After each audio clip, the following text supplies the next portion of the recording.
UK interest rate predictions. That's what we're going to be discussing in this video. If you want a little bit more in-depth video about interest rates and the last previous rise we just had, you can watch a video on that here. But on this video, we're just going to be discussing the predictions of where the rate's going to go and ultimately what you should be doing as a property investor. Should you be fixing for a short term or long term at the moment? But whatever you do, whether you fix for a short term or long term, I think you should be fixing. There's pros and cons to both, but however you do it, you're going to need a mortgage broker for that. So if everybody sticks around to the end and you follow what I suggest you to do at the end, what I'll do is I'll share with you two of my mortgage brokers. One, which is a digital broker, and number two, which is a physical broker. But you've got to be around the end. You've got to put in the comments what I tell you to say at the end of this video to get me to share you two brokers that I actually use at the moment.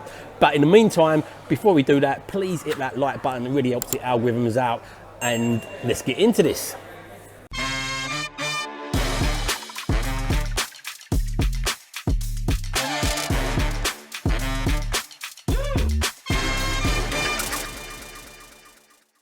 So on the 4th of August, the Bank of England raised the interest rates from 1.25% to 1.75%. It was widely anticipated, but it was the largest jump they've done for a while. It was anticipated it was going to go up, but the previous jump ups, because they've had 6 consecutive jump ups in the meeting, the previous ones have only been by 2.5%, and this one was by 0.5%. So it's the largest jump we've had for a while.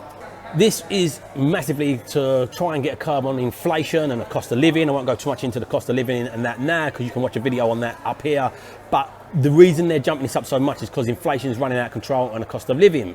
But what we've got to think about is on the 15th of September, we've got another review and it's predicted it's going to go up again. They've got a review around every 6 weeks after that. So these are the predictions. So predictions from This Is Money is borrowing costs will continue to rise, reaching a peak of 4.4% in June 2023 and not falling to below 4% until April 2024. That's prediction from This Is Money.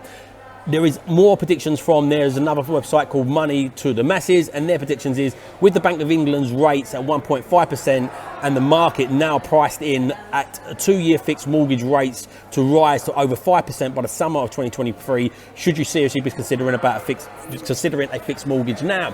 And yes, the answer is yes, I believe you should be considering a fixed, but the question is, how long should you be thinking of fixing? There is mortgage products out there for 2, 5, 7 and even 10-year fixes. Shawbrook are offering 10-year fixes at the moment. The Evening Standard is saying, with all the spiraling inflation putting pressure on the household, Bank of England's are more than likely going to raise close to 2.5% by mid-2023. So again, look, this is contradicting This Is Money, who believe it's going to be at 4.4% by 2023. Evening Standard saying 2.5%. And they said this is based on, in 2025, Hamptons reckon that the base rate will be a new normal of around 1.75% what it is now. So the normal's been, since the 07-08 crash, the normal's been under 1% interest rate. They're saying the new normal is going to be 1.75% interest rate. The banks for a long time since the 08 crash have said they wanted it to be around 2% as a long-term figure. That come down, or 2.5% as a long-term base figure. That come down from their aim of 5% previous to that.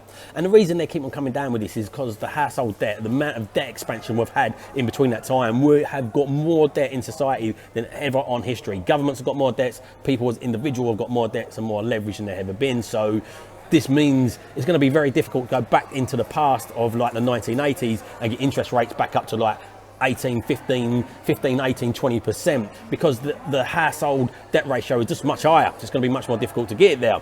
But they do have to do something with inflation at the moment, and the usual lever and tool to fight inflation is to increase interest rates to put a bit of a stop on that. So all predictions are saying it's going to go up. None of them are saying it's going to go down. There's a vary between how much they say they're going to go up.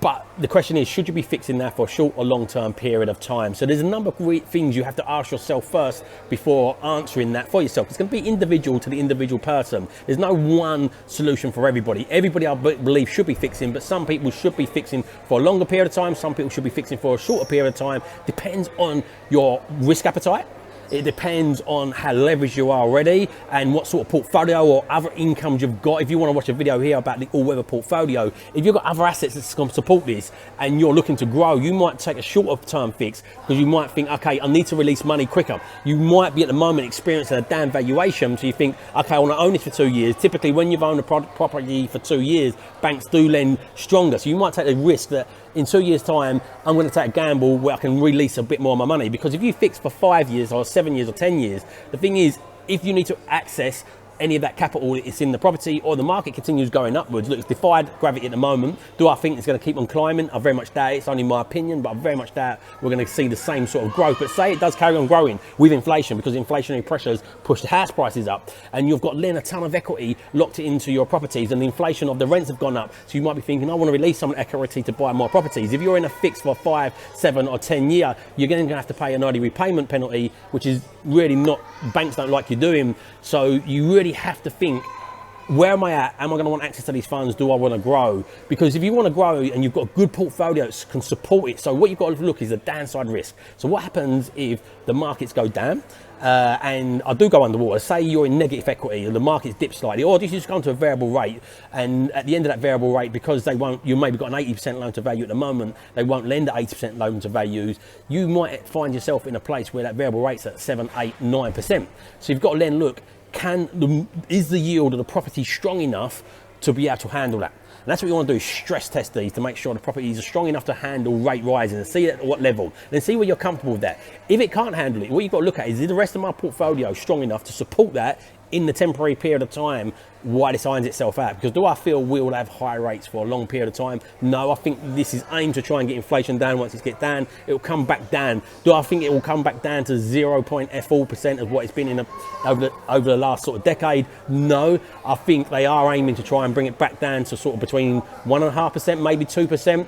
That's their aim. But will the society be able to handle that impact? That's another question. But the aim's one thing, and will it handle that is another thing.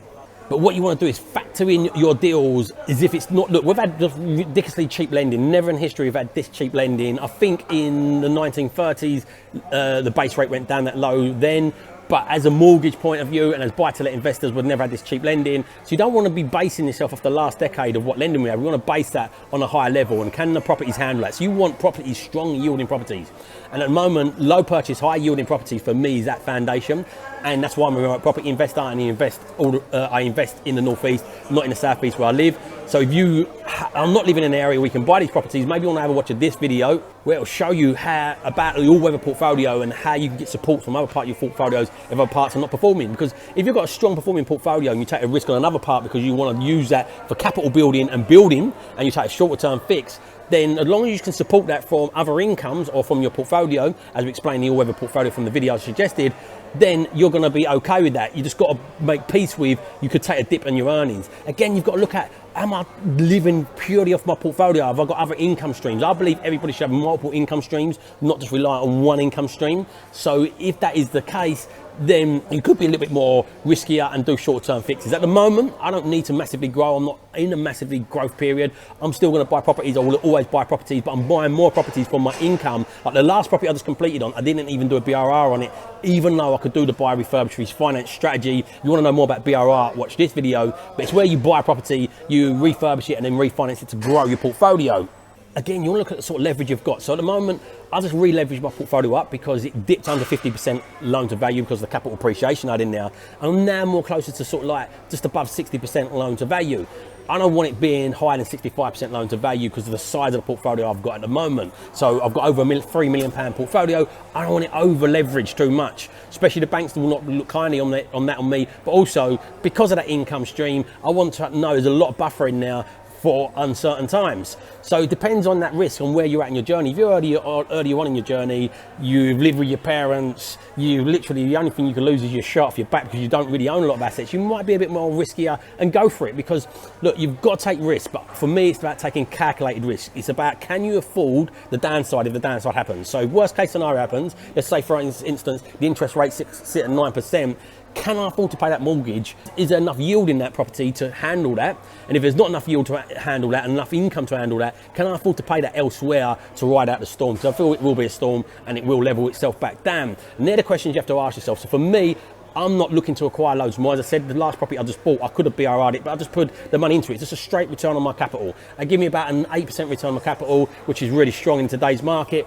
And I just know that's just a strong return. It was a social housing provider on a 5-year fix. I'm not looking to recycle that. So I put that straight on a 7-year fixed term. And I've got a 5-year contract with the social housing provider. So I know that's regular income just coming in. So whatever you do, you have to figure out where you are. Ask yourself them questions early on. How leveraged am I already? How much risk appetite have I got? How much do I want to grow? Can I afford the downside risks on these? You ask yourself these questions, and then you then should come out with the answers. Should I be 2, 5, 7 or 10-year fixes? And I said that the cons against the longer fixes is, look, in 5 years time it's going to iron itself out. You're in a 10-year fix and all of a sudden you want access to the funds because the market's grown again and you want to grow again, and you can't because you're in a fixed term. So just think about these things, think where you are. I didn't mind doing a 7-year fix myself just recently because I'm not so worried about releveraging, and I'm buying properties out of my income elsewhere more so than out of the BRR strategy now, just for more wealth building. So figure out where you are in your journey. Once you figure that out, make sure you speak to a good broker. If you put in broker, speak to your broker in the comments. I will give you a link to book a call with my broker personally, but also go and check out this app. It's called Lendlord. We'll put a link also in the description for that. It's called Lendlord, and it's got a digital broker on there. So you can go in there, you can stress test deals on there.